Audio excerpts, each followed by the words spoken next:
नमस्कार दोस्तों, हमारी आज की कहानी है नज़र।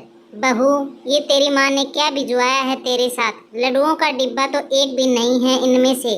माँ बेटी दोनों झूठ बोलने में माहिर हैं। कैसे कह रही थी तेरी माँ, समधन जी यहाँ के खालिश घी के मावा लड्डू भिजवा रहे हैं बेटी के साथ। आपको जहाँ बांटना है वहाँ बांट दीजिए। अब क्या हम ये बांटेंगे? रामप्यारी जी ने काजल से कहा।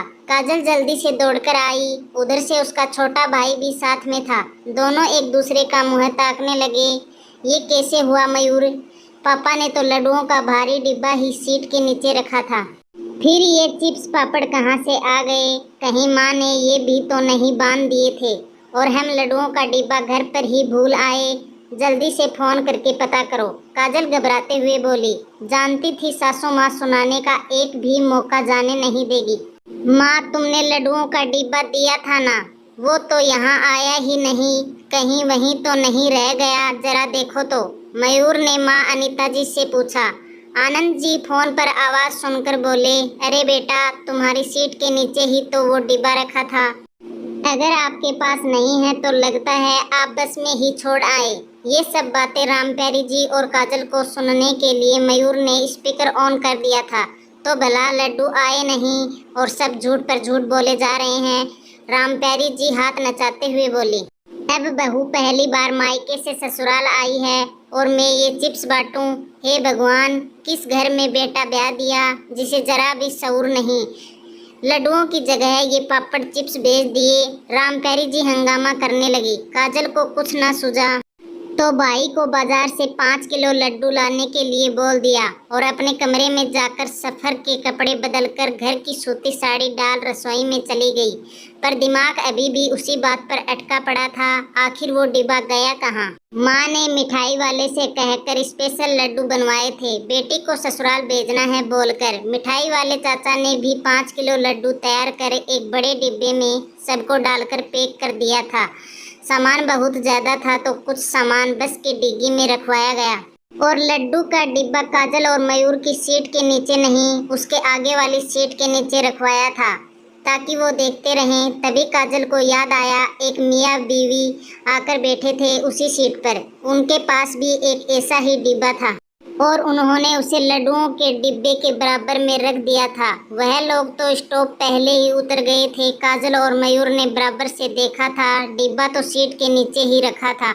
मतलब लड्डुओं का डिब्बा वो ले गए और उनके चिप्स और पापड़ हमारे पास आ गए। हे भगवान, इतना नज़र रखने के बाद भी काजल को समझ नहीं आ रहा था कि यह बात सासू माँ से कहें तो कैसे कहें। वो तो सच मानेगी नहीं। मयूर जब लड्डू लेकर आ गया तो रामप्यारी जी को थोड़ी खुशी तो हुई, पर साथ ही साथ यह भी सुना ही दिया कि लोग समझ जाएंगे ये तो यहीं के लड्डू हैं। शाम को जब जयेश ऑफिस से आया तो काजल ने सारी बातें बताते हुए कहा, मैं तो बड़ी थी, मुझे तो ध्यान रखना चाहिए था। मयूर तो छोटा है, उसे क्या बोलूं?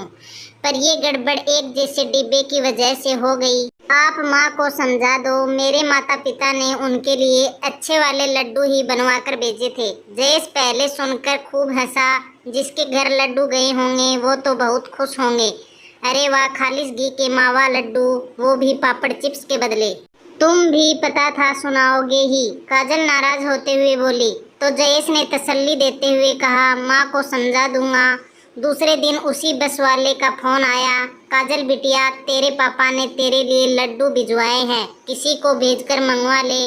कह रहे थे कल तुम्हारा सामान किसी से अदला बदली हो गया, अब खाने की चीज देखकर कोई खाएगा ही, कहकर वह भी हंसने लगा।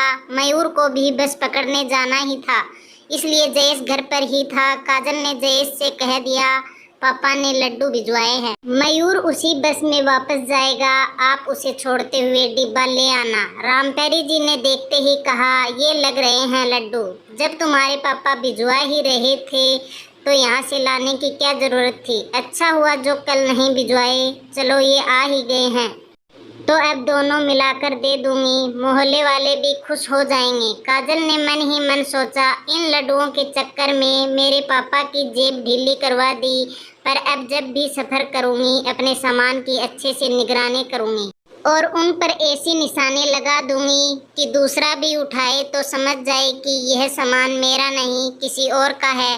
धन्यवाद दोस्तों। तो दोस्तों, हमारी आज की कहानी कैसी लगी? अगर कहानी पसंद आई है तो लाइक, कमेंट, शेयर और चैनल को सब्सक्राइब ज़रूर कर लीजिएगा।